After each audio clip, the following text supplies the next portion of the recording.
Hello, everyone. Welcome to the second season of the Traveling Métis podcast, the podcast that dives headfirst into Métis culture. I am your host, Samantha Loney. We're back with a bunch of great guests.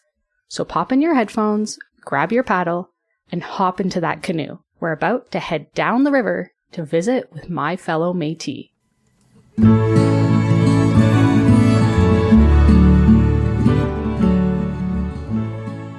If you have made it here to this final episode of the season, I want to say thank you, Marcy, and Miigwech.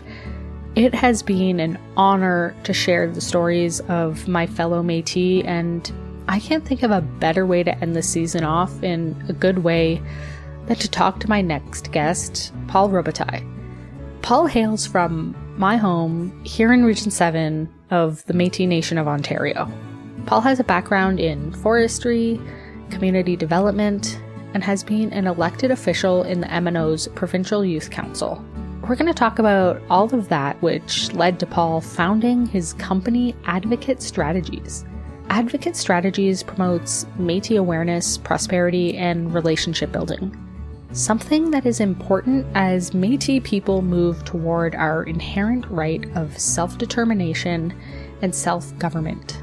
Today, Paul and I are going to discuss the Métis economy, something that I am glad to have Paul here to discuss with me because I have taken one economics class in college to which my professor asked, why? Seems like I was more suited for a career asking people questions about the economy instead of examining it myself. So, to begin our conversation, I thought it would be best for Paul to tell me about Advocate Strategies in his own words. Advocate Strategies, we are a small, but I would like to say mighty team. We're a 100% Métis owned and operated business. And I like to say that we provide distinctions-based Métis professional services. So everything that we do is by Métis and for Métis. And really our mission in the world is to help to grow Métis awareness, grow Métis prosperity, and grow Métis relationships in all sorts of different ways.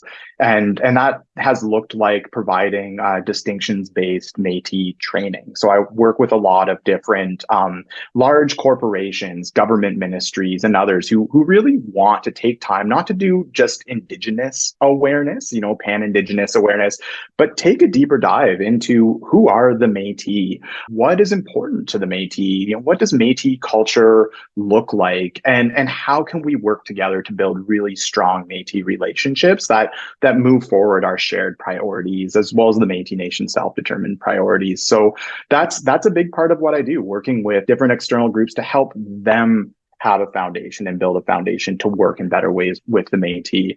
We also do a lot of work with Métis businesses. We like to say Métis business amplification. So specifically, we often work with smaller businesses, creative businesses, culture-based Métis businesses, as well as those that are really trying to carve out a place in like the consumer facing or retail spaces, doing anything from helping them build a brand, coming up with their name as a very basic thing, finding, creating a really cool and captivating logo, building out their website, thinking about how they can elevate their presence on social media, how they can get connected into the broader Métis community, the Métis business community, so that they can really grow and succeed and meet some of their own objectives. And then we also do a lot of what I would say is Métis community development, which is really where I had my personal start in all of this. And that's working directly with Métis communities, Métis government, sometimes Métis individuals to help create and then implement different projects that move their priorities forward and really help to promote wellness and prosperity and just connectivity within the Métis Nation. When I heard you speak at the Métis Rights Conference, you mentioned you had a forestry background, and I'm interested in knowing, what made you decide to take the journey from helping the forest into helping Métis business owners? So you're still helping people, but what made you want to make that transition? I think it was pretty organic. I never really set out, I would say, to start Advocate Strategies, to start my own business, or really get into doing all the different things that I just described to you. I started in environmental science when I did my undergrad coming out of high school. I then found myself to be an educated, but not that employable young person who had, again, great knowledge, great education, but not a whole lot of skills that employers were looking for. But I was really fortunate that being a Métis Nation citizen, I was able to get connected specifically with the Métis Nation of Ontario's education and training branch, and was able to get a bursary to be able to go back to college. I figured, okay, I love the outdoors. I wanted to do something on the land, in the bush, and what better thing to do than forestry, and what better place to do forestry than in the forest, which meant Thunder Bay. So I ended up going to Confederation College, and one of the things that really drew me to their program, there was a mandatory co-op in the summers. And it was through that co-op, because I had a university background already, that I got placed at Lakehead University, and specifically within a project that worked with a really cool multidisciplinary team to partner with a couple different First Nations communities in Ontario's far north, specifically looking at how local forests could be a vehicle to community development and to advancing their self-determined priorities. And specifically in that case, it was often looking at greater energy sovereignty, getting off diesel, localizing some of that production. But it was through that experience that I really started to think not just about forests as these places where trees grow, but as these interfaces between people and the natural world, and the relationships that exist between them, and the relationships we have between each other as humans, as organizations, as institutions, that often affect the way that we relate to the natural world. So from there, I kind of made a bit of a pivot into what I would call social forestry, which really is about the people aspect, and thinking about those relationships more deeply, and starting to think about systems and systems change, and how people, especially Indigenous people, can be agents of really positive change in those spaces.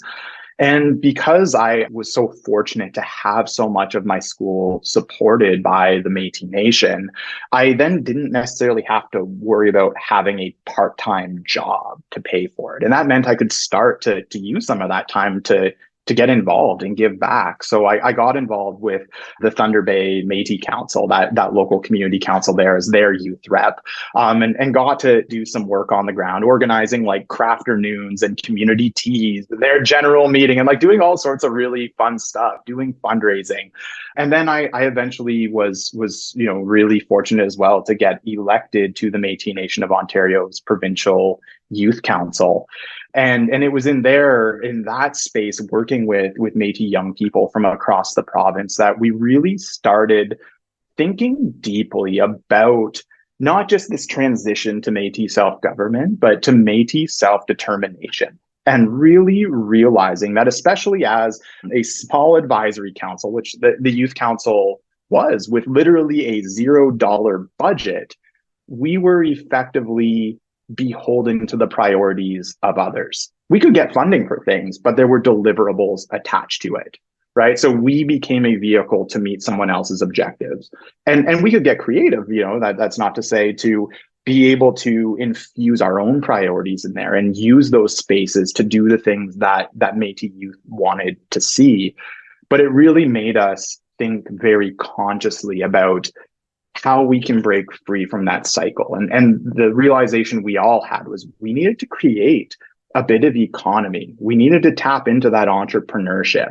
So we started working with young people, really amazing, creative Métis youth, to start thinking about some cool little business ventures we could start. And our very first one was a little greeting card series where we worked with a really awesome Métis youth at the time. She's not a Métis youth anymore, named Sarah Marusik. She's from up in Fort Francis, but she's an incredible photographer. And she took all sorts of really great shots of like Métis stashes and Métis cultural things within the natural world that, were really compelling. And she turned those into cool little greeting cards that then we were able to package and sell and start to raise a bit of our own funding that we could do whatever we wanted with. And I actually have a really cool memory I'll never forget where we were at the annual General Assembly in Kenora. There was about like 40 of us Métis youth packed into a hotel room, basically doing an assembly line, taking all of these cards, all of these envelopes,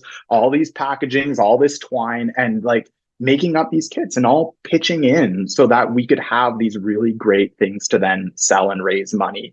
And it was then through that little act of entrepreneurship that we got to expand our horizons, and through more creativity and some really incredible contributions from more of our Métis youth, we came up with the MNOYC bead kits, which now have gone far and wide all across the Métis Nation homeland.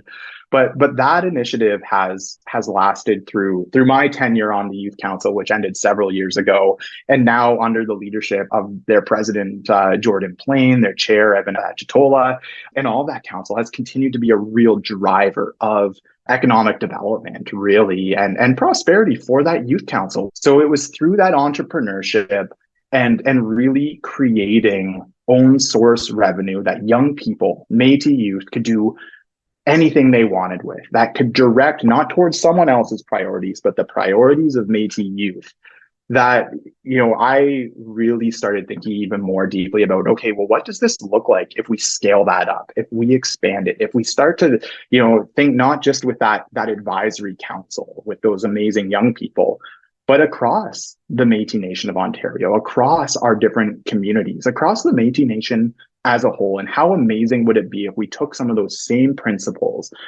those same processes, those same systems, and we were able to grow this together and get everyone connected so that, when we bring money in, this economy can circulate it within itself and make, that money stay within Métis businesses, Métis families, Métis communities, and really support prosperity for future generations. You go to school for something, you think you know what you want to do with your life, and then as you go through life, like you get older and you're called to do what you're actually supposed to be doing with your life. So what are like the similarities you find between sort of going from helping nature and then also helping Métis businesses flourish? I think this really touches on the point you had just made, where, we often see ourselves streamed into these different educational pathways, right? And the natural tendency is to think, oh, if I go into this, I'm going to do a career in this. And that's just simply what I do. Life is a journey. There's going to be so many different pathways we can take, so many different branches that we need to navigate. And really, I think each and every one of us, when we get to those branches, we take all of that experience we carry, whatever knowledge we have, whatever that situation we are currently in, whatever vision that we personally have for the future is, and we make the best decision we can at the time. And sometimes that's going to be a 90-degree turn, right? We're going to go a completely different direction, but it doesn't mean that all of those other steps we've taken before aren't really important, right? And that we can't continue to carry those learnings with us, those different skills, those different gifts we might have. A lot of that background, that pathway I had been on and still am on in a lot of ways. I still do a bunch of work in and around the forest, and I really do love it. But I've found that there are a lot of, perhaps universal truths, a lot of lessons that we can learn from nature and apply to other aspects of our lives. And certainly when I think about growing a Métis economy, I often do look to how does nature sort of grow its ecology and the economy that surrounds it? How does it grow ecosystems? Not just ecosystems that are there sort of living, but ones that are really there and thriving, resilient ecosystems. And there's a lot of lessons, right? Like we know that species richness, having a lot of different species is going to help support the richness of ecosystems. Having a lot of diversity between those different species is also going to help ecosystems be resilient. Because, if a disease comes through or something and maybe harms or kills off some of them, the fact that there's others that aren't really closely related that aren't going to be affected is going to enable that system to continue. Having a bit of redundancy can be good, even though in business culture we often think of redundancy as a bad thing, or something that's less than desirable. But that can also support that perpetuation. I often look at forests especially and think about the different scales that we have to think about and manage to make the whole system work. There are people that are there looking at a specific tree, right? Or a component of the tree, right? Like the root system, to make sure that those are healthy. We need that. But we also need to have those people that are thinking more at the stand level, that tree with the others around it, and making sure those are healthy together. We also need people thinking a scale beyond that and looking at the forest as a whole and making sure that the water and the soil and the trees and all of the other living things are working together and, having that balance and really supporting that diverse community to thrive. And then we also need people thinking, a scale beyond that, at entire landscapes, at the world, right? If we only have people looking at one of those and focusing their attention, we're going to miss other important things at other very important levels.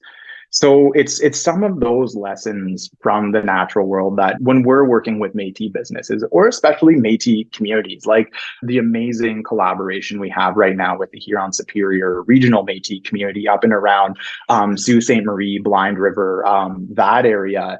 These are some of the principles that we're trying to bring to bear and apply to what community development, business development, and the creation and nurturing of a really resilient Métis economy for that region can be. Is there a different approach that you would say you take when working with a Métis business owner versus a non-Indigenous owned business? I'll say one of the things that I've really valued about working with Métis-owned businesses, and what really gets me excited for it, is the fact that so many of them are interested and excited about thinking beyond themselves.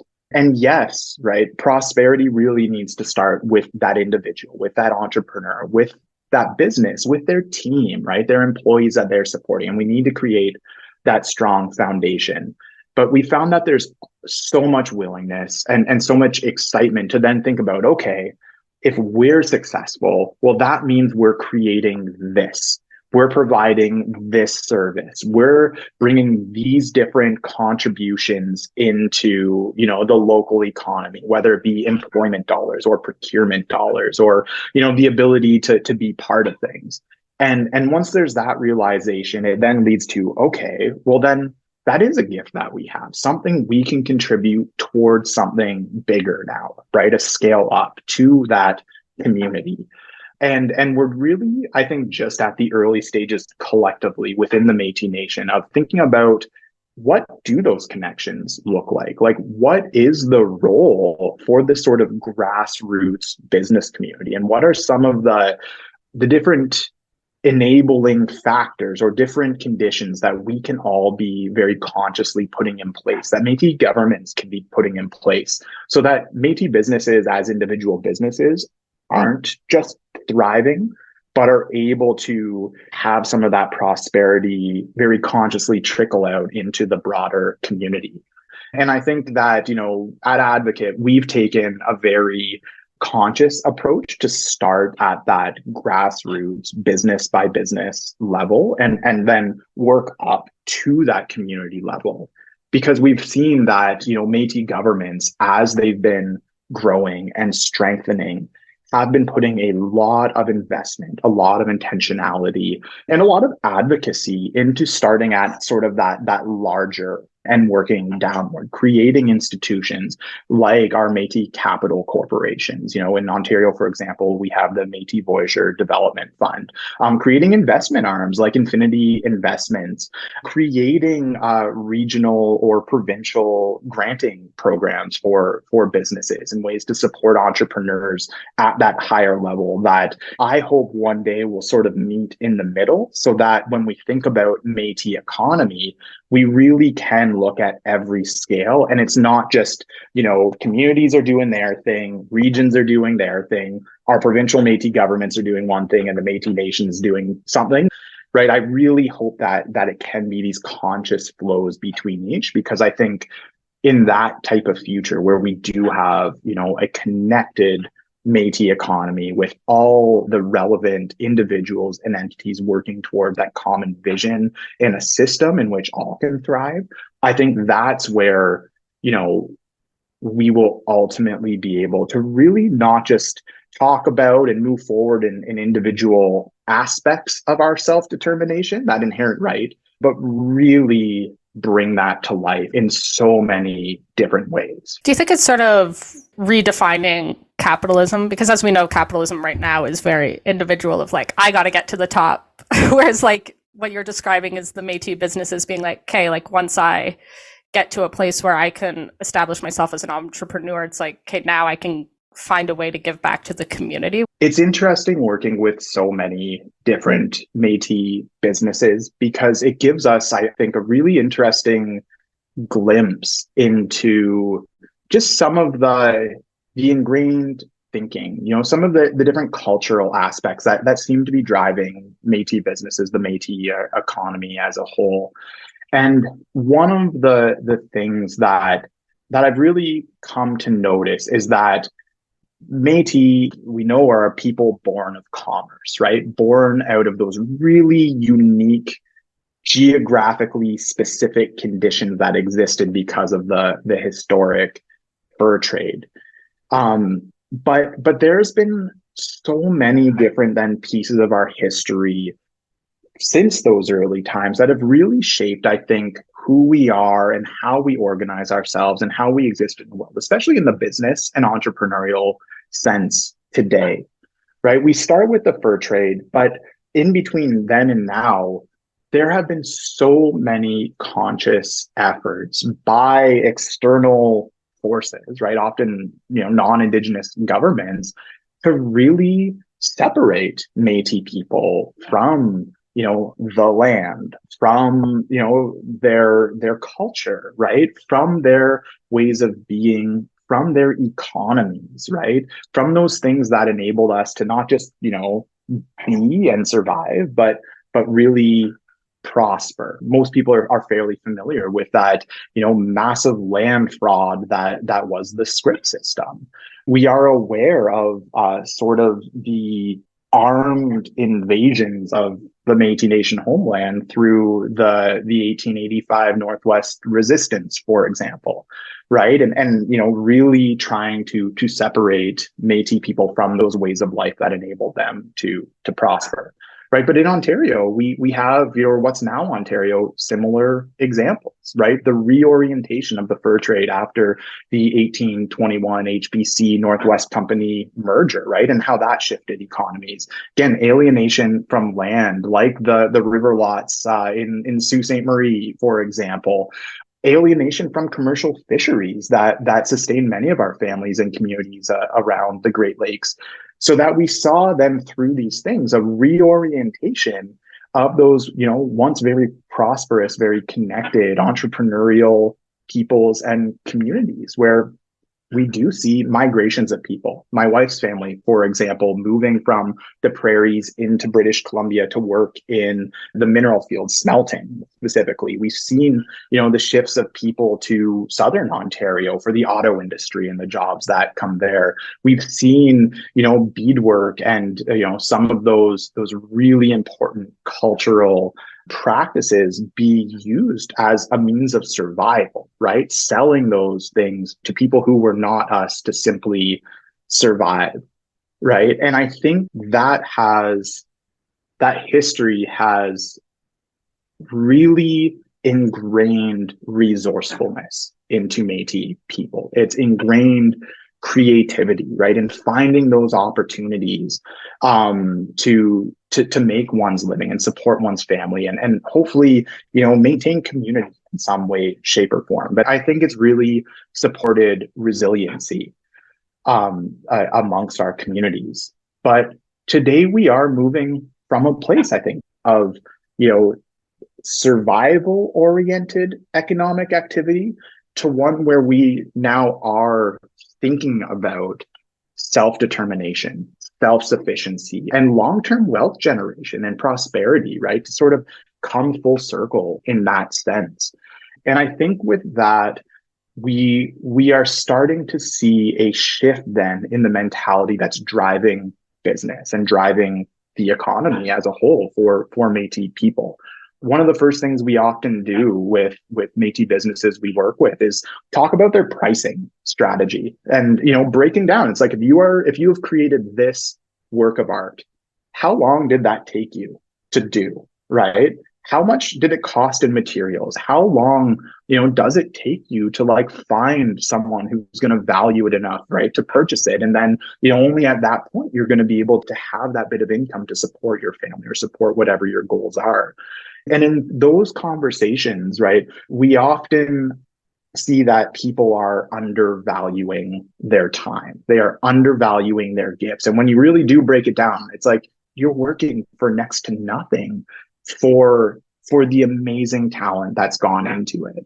How do you create a business where you're not just breaking even, right, to sustain, but actually creating a bit of profit and growing equity over the long term that then you can reinvest? And maybe that's reinvest into your business. Maybe it's reinvesting into personal wellness, taking a vacation and doing that, reinvesting into your family, reinvesting into your community.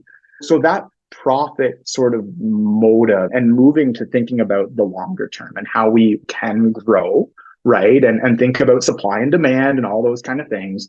That is still important, right? And that's sort of part of that capitalist system. But I think at the same time, we all don't want to lose sense of the values, the why we are actually doing this, right? It's not just to get rich, right? It is about creating prosperity, creating happiness, creating wellness, right? Creating connectivity and community and creating, a future that we're happy about leaving to our children. We can still make money while we're doing those things, right? Money that we can then reinvest to doing more of that.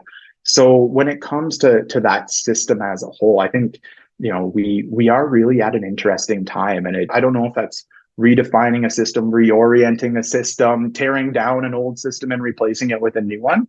I think it's just kind of part of where we're all at in this journey that we're on together. I think too, it almost every time I see a person start their own business or work for themselves, like quit their job and be like, okay, I'm going to work for myself and I'm going to start my own thing. Like it almost feels like an act of resistance to the current society that we've built for ourselves, that nobody enjoys working in, going to work 9 to 5 for some job that you don't care about. I personally loved the 9 to 5 job that I had working at a really incredible forestry nonprofit, actually. And I'd been there for several years, and I was sort of leading their Indigenous relations programs right across North America. So that was so cool, getting to work with so many different people, so many different nations, so many different organizations, really trying to, again, build and support good relationships in and around the forest. But a couple of years ago now, my wife had sort of an unexpected career pivot where she got elected into a political role, and one that you really need to dedicate yourself to, right? And one day I went into the office of the organization I was working, and their CEO at the time, she sat me down. She follows this type of stuff, Métis politics. And she said, so Paul, you know that you're not going to be able to keep a 9 to 5 job, right? You need to support your wife. But she said, but that's okay. Because what we're going to do is we're going to transition you from full-time into a contract position. You can have as few or as many hours as you like. And right, we're going to find a way to balance that. You can be there for her, but continue to do this work together. And it was really out of that space where I shifted into that consultant sort of role that voila, the business was born. And then once folks found that I had, I wasn't bound by this 9 to 5, I just started getting calls from different folks saying like, hey, would you be interested just coming to talk about Métis at this thing? Hey, would you be interested in working with us on this project? And then from there, it just started growing to the point where it's like, okay, the interest is there, but my skills are not. So I got to find people with those skills. All right, let's start building a team, and then just sort of managing that growth from there. So it really grew out of your role as the first husband of the MNCs, really. Yeah, that's right, folks. Paul humbly forgot to mention he is the first husband of the Métis Nation. After the appointment of his wife, Cassidy Karen, as MNC president, Paul was able to pivot his career into a way he could better serve the Métis community, helping Métis business owners take their dreams and make them a reality. As someone who found himself having to pivot into a new world and role, Paul is able to use that empathy to help new business owners who may have never imagined themselves as entrepreneurs. But one thing that we've seen, specifically with the types of businesses that we work with at Advocate, which again are often creative businesses, culture-based businesses that just start as something that someone loves to do, right? A hobby, but they realize that it's something other people would be interested in. So maybe it grows into a bit of a side hustle or, grows into a business from there.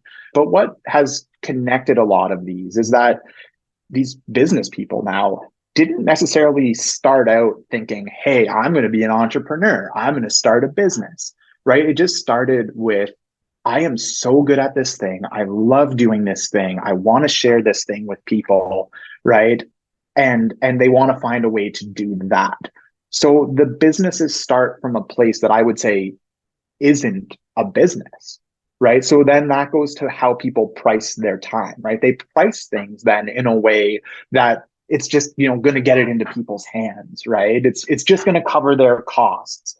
But to be sustainable, to be something they can actually continue to do, well, it needs to be something that's going to, at the very least, pay their bills, right? Sustain a lifestyle that keeps them happy, that keeps them well, right? That enables them to do all those things that they want.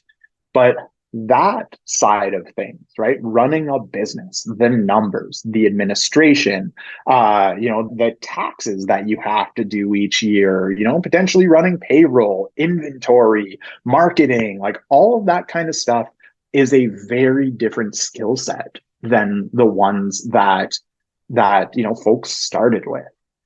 So it's been really gratifying. I have so much fun then working with those businesses to then help build those skills, right? Because now they can match that passion they have, those immense gifts and talents they have that they want to share with the world, with then a system, hopefully, right? A financial system, an administrative system, an inventory system, all those things that will in fact leave them in a place where it can be sustainable. So that this isn't just a passion, right? A side hustle that will last for a certain time till it doesn't actually pay the bills anymore, but leaves them with a solid foundation to be a business. My advice is really to anyone who is in that position where you have that hobby that you want to turn into a side hustle. You have that side hustle that you want to grow into your business.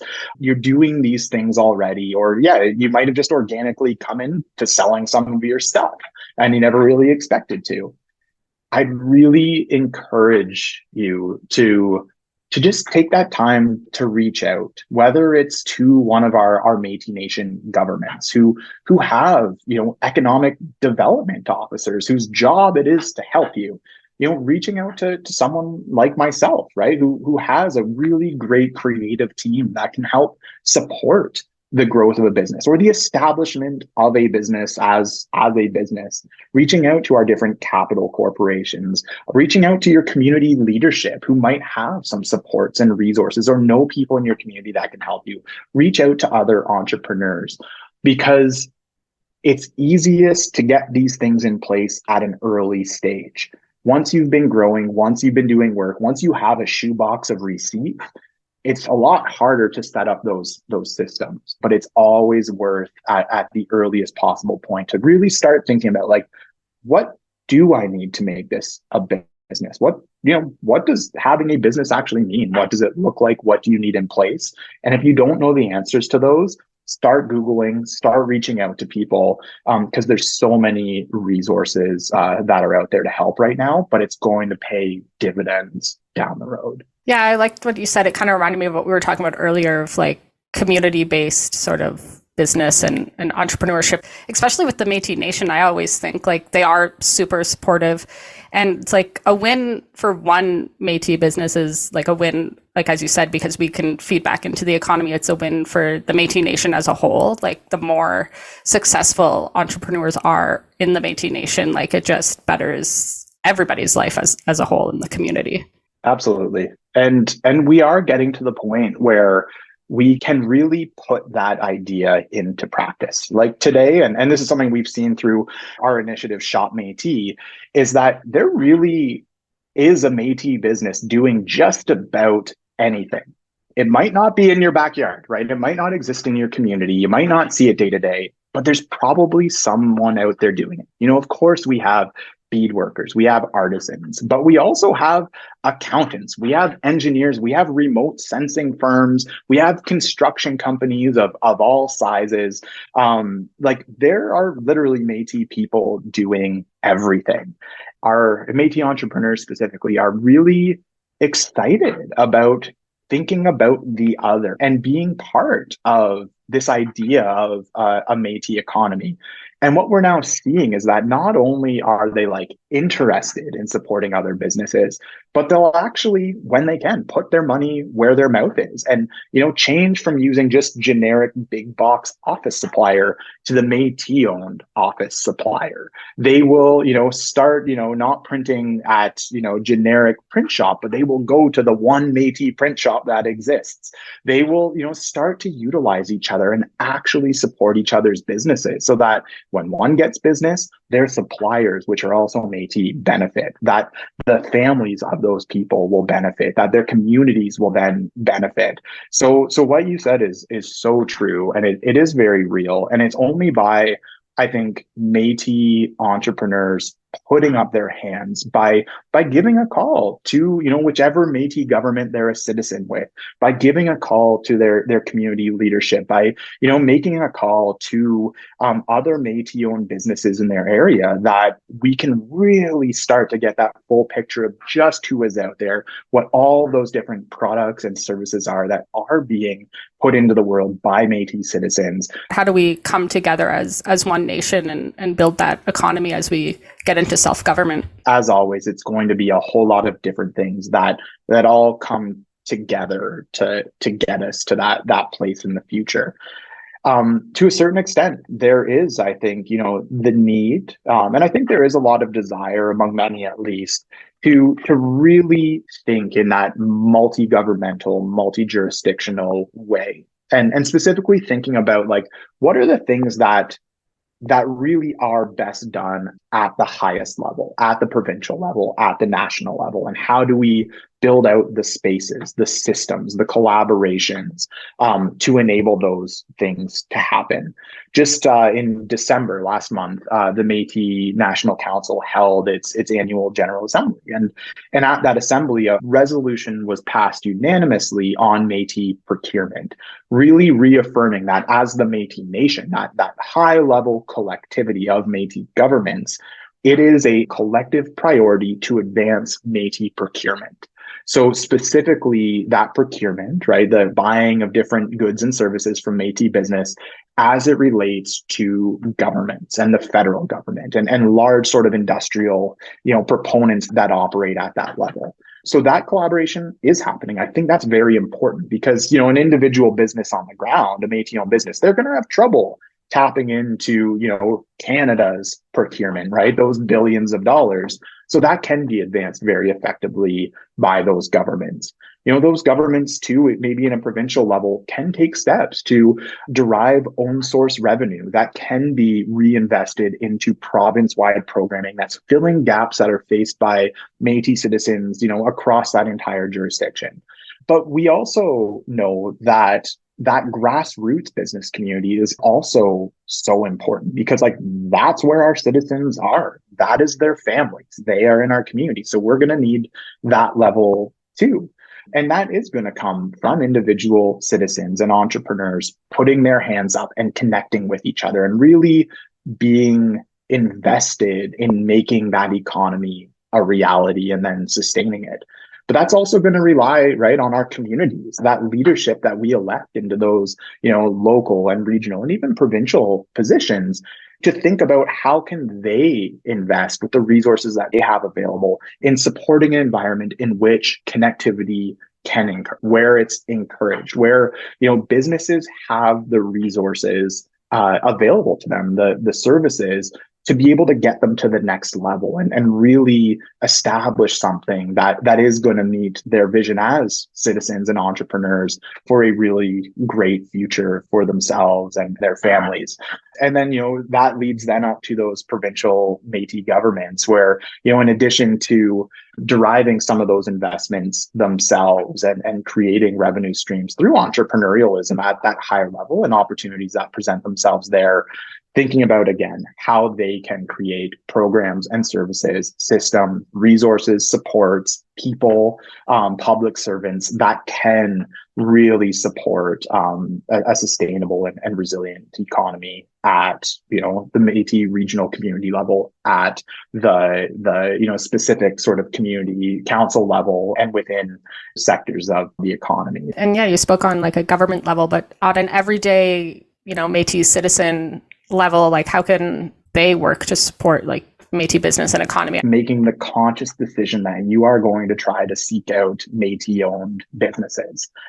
Shop Métis, which if you go to www.shopmetisonline.ca or .com, they both work. It will get you there. It's a great resource where there are hundreds of Métis-owned businesses right across the Métis Nation homeland that provide basically every product and service you can imagine. They're out there and they exist, and it's a really great way to connect with them. Different Métis governments have their own provincial Métis business databases. If you also, want to take a deep dive into where you're from, these are great resources. Yes, they take a bit of work, right, for your average, consumer that wants to do this. But I really think that bit of work is not just fun. Like I love clicking around on these things and just seeing what's out there. It's worth it because, with every purchase we make, we can make a difference, and we just strengthen that system even farther. In this era of truth and reconciliation, there's a lot of non-Indigenous people that maybe want to support Métis businesses, and how does a non-Indigenous person try to support like a Métis-owned business? There is so much desire, I think, amongst everyday Canadians to support relationship with Indigenous peoples and communities to walk together to create a bright future. And part of that is supporting the Indigenous economy. A lot of the things that I shared earlier, for Métis citizens, I think also can apply, right, to non-Indigenous peoples. There are so many great resources out there to help connect with and find different Indigenous businesses. Again, different Métis governments, different First Nation governments, for that matter, have business databases, business directories. The Canadian Council for Aboriginal Business also has a very robust program and a certified Aboriginal business program to help create some assurance that this business is in fact Indigenous owned. We have had trouble, though, I would say, on the Métis Nation side of things specifically. There is, by and large, within society, still a profound, in some cases, lack of understanding or sometimes misunderstanding about who Métis are. What the Métis Nation means when it says Métis, right? What I, kind of mean when I'm saying Métis. There's different things. It's simply just not taught very well, if at all, within our education systems, which has meant that Canadians, by and large, are kind of left to figure it out themselves, right? And that's the real problem. And it manifests in a lot of different ways. But in some cases, it has manifested in, for whatever reason, different individuals having the idea that they are, in fact, Métis, where sort of by the standards of the Métis Nation, right, what we would consider, what Canada's constitution, for that matter, would consider Métis, that doesn't, necessarily apply to them. They're not part of that shared story that I was talking about earlier. But they may establish a business, right? And they may say, we're a Métis owned business. And your average Canadian, right? They don't have necessarily the means, the guideposts, or the understanding to be able to kind of navigate that world, effectively or appropriately. And it's to that end that we've really seen a really big push in recent years from Métis Nation governments to say, hey, we need to be able to get funding and the resources and have that space available to be able to actually verify ourselves that a business that says it's a Métis-owned business is in fact owned by a verified Métis Nation citizen. Some Métis governments have started that. Métis Nation Saskatchewan, for example, has a verified Sask or a certified Sask Métis business program, but there is by and large no standardized system led by those Métis governments at this point to provide that ultimate assurance. I firmly believe that is where it needs to go. We need to find, external governments, any sort of proponent that wants to do procurement. They need to be investing in our Métis governments to have those robust systems that provide a surety. I think it's in everyone's best interest. But we are at a point where that can be a challenge. I'm not asking you to pick favorites or anything, but is there any unique or interesting Métis business that you see coming up that you're like, oh, this is an interesting business that I've never seen before? Oh, goodness. There are so many. I'll name a couple. So earlier this summer, I was really fortunate to get to attend the Métis Nation of Alberta's General Assembly, and it was out at Métis Crossing, which is an amazing Métis tourism destination. So that's a Métis business everybody should check out, Métis Crossing. And if you have a chance to get just north of Edmonton, stay there, experience it. It is incredible. They have the bison and the elk and the star viewing pods, and it's right on the river, and it's incredible. But while I was there, I made sure I attended their Beaver's Den competition. So the Rupert's Land Institute, the MNA's education arm, they have hosted now a few times this little competition called Beaver's Den, kind of like Dragon's Den, but a lot more empowering. They're not trying to tear down businesses. It's everyone is a winner. We are here to help you and support you. And there were so many super cool businesses. But the one that I think kind of blew everyone's mind was this young man who he has a Lego reselling business where he scours eBay and Kijiji and all these things for parents, I guess, who want to get rid of their kids' old tubs of Lego and everybody, and then resells it. And then somebody asked a question do you make money doing this? And they said, well, yeah. And I wasn't going to tell you, but he started talking about this tub of Lego he bought, where he doesn't just buy a tub and then resell the tub. He goes through it and he knows enough about Lego to know this little Lego person is valuable. This little block is the one that everybody lost. So they need that.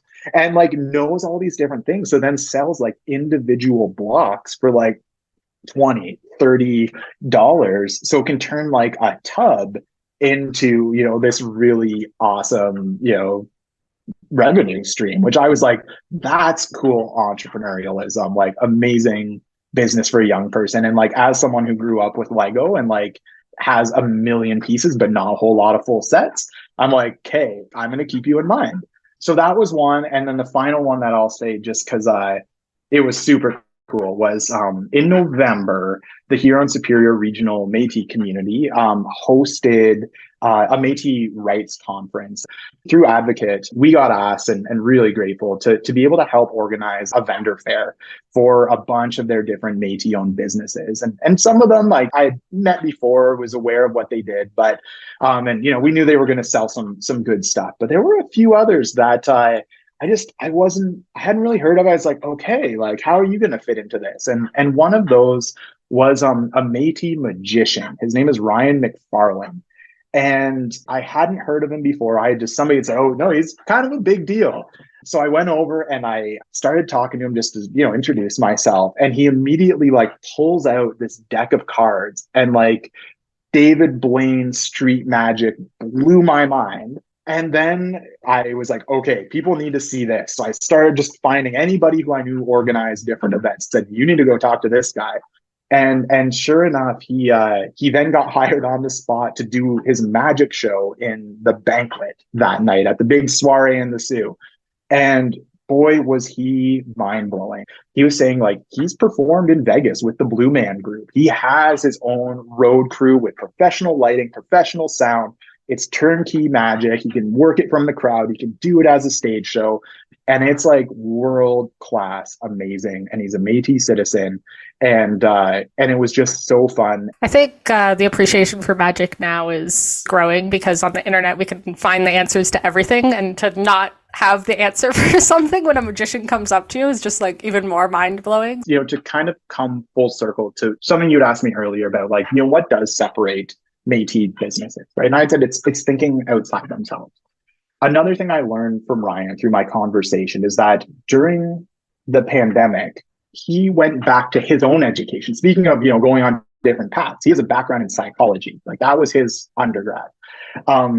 But during the pandemic, when everyone had moved to Zoom, right, especially children in school, we saw that, right? Like different learning styles, some maybe thrived in that, right? But others really were kind of being left out and left behind, and it was creating challenges. But he realized with the fun and engagement of his sleight of hand, of his magic, that he could create that hook where a lot of young people, especially those that were most disadvantaged by those virtual systems, were able to engage. So he actually partnered with a nonprofit organization that specifically works with children that have autism, that were often checked out, right? They don't want their camera on. They didn't want, right, part of that environment. It was not working.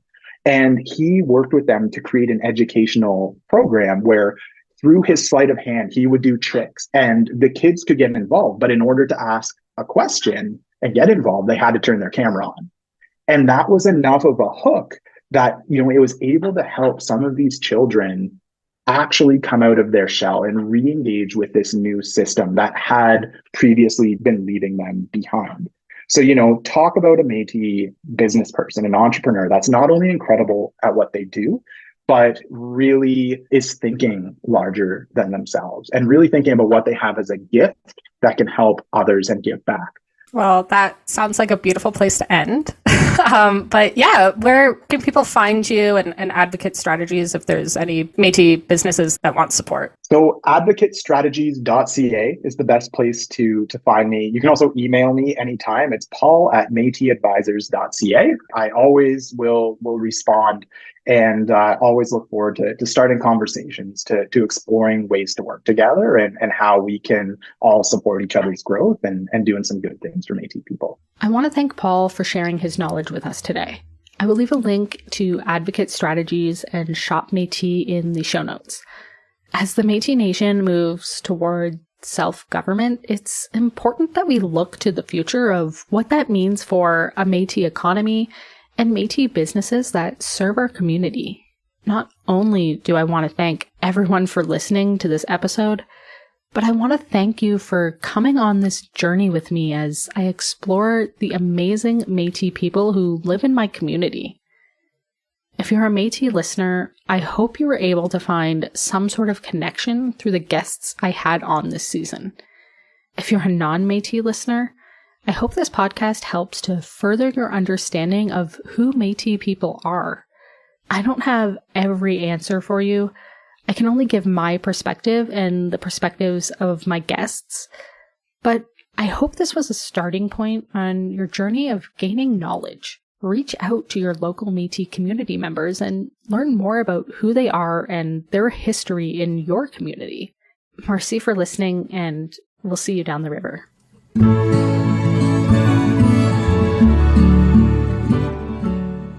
This episode was written and directed by Samantha Loney, with music composed by Etienne Beausoleil, edited by Cassidy Willebra Baracus, and produced by the Métis and Me program, with support from our sponsors, 880 Cities in the Ontario Changemakers program, along with the Métis Nation of Ontario's Culture-Based Economic Development Grant. Make sure to like and subscribe for more episodes.